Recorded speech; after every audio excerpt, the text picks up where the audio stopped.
Before the First World War, most soldiers did not fear what they could see. They feared what they couldn't. A rifle shot announces itself. A bayonet requires proximity. But artillery fragments arrive without warning, silent, random, and lethal. By 1915, more than half of all battlefield injuries were caused not by bullets, but by shrapnel falling from above. Steel rain. Men fought in trenches that protected the body, but left the head exposed. And in industrial war, exposure meant death. This is the story of a single object, not a weapon, not a machine, but a helmet. A piece of steel that quietly changed modern warfare forever. This is the Stahlhelm. For centuries, soldiers wore helmets not primarily for protection but for identity. Napoleonic infantry marched in cloth shakos. Cavalry units wore leather-crested helmets polished to shine. Officers favored appearance over physics. These helmets were symbols.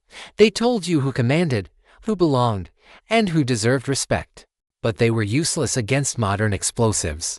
When the First World War erupted in 1914, European armies marched into battle wearing the traditions of the 19th century and faced the killing power of the 20th. Machine guns, high-explosive artillery, industrial production. Within months, the battlefield transformed. Trenches stretched across France and Belgium like open scars. Men dug deep to survive, but the deeper they dug, the more vulnerable their heads became. Fragments didn't need to aim. They simply fell. And they fell everywhere. German medical officers began noticing a pattern.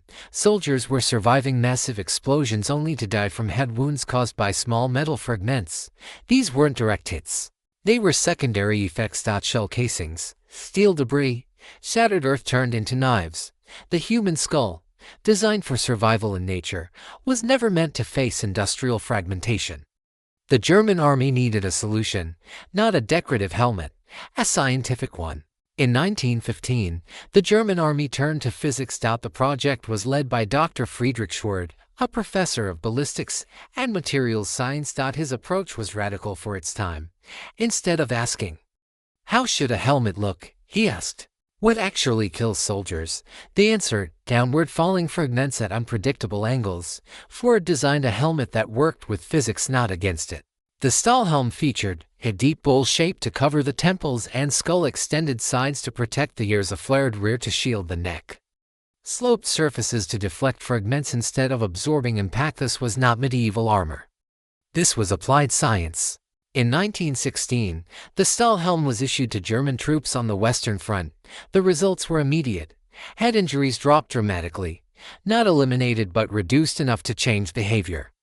Men stood taller, they observed longer, they survived more often. Other armies also recognized the problem. The French introduced the Adrian helmet. The British adopted the Brodie helmet. Both offered some protection, but their design philosophies differed.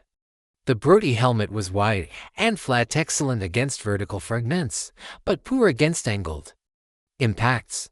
The Adrian was lightweight and symbolic, but thin and shallow. The Stahlhelm, by contrast, assumed chaos. Fragments wouldn't fall straight down. They would ricochet. Spin. Approach from any direction. The helmet's geometry was optimized for deflection, not resistance. It didn't try to stop energy. It redirected it. This concept, deflect rather than absorb, would define helmet design for the next century. The Stahlhelm did more than protect skulls. It changed how soldiers fought. When a soldier feels protected, he takes risks. He lifts his head above the trench. He observes the battlefield longer. He communicates. Protection creates confidence.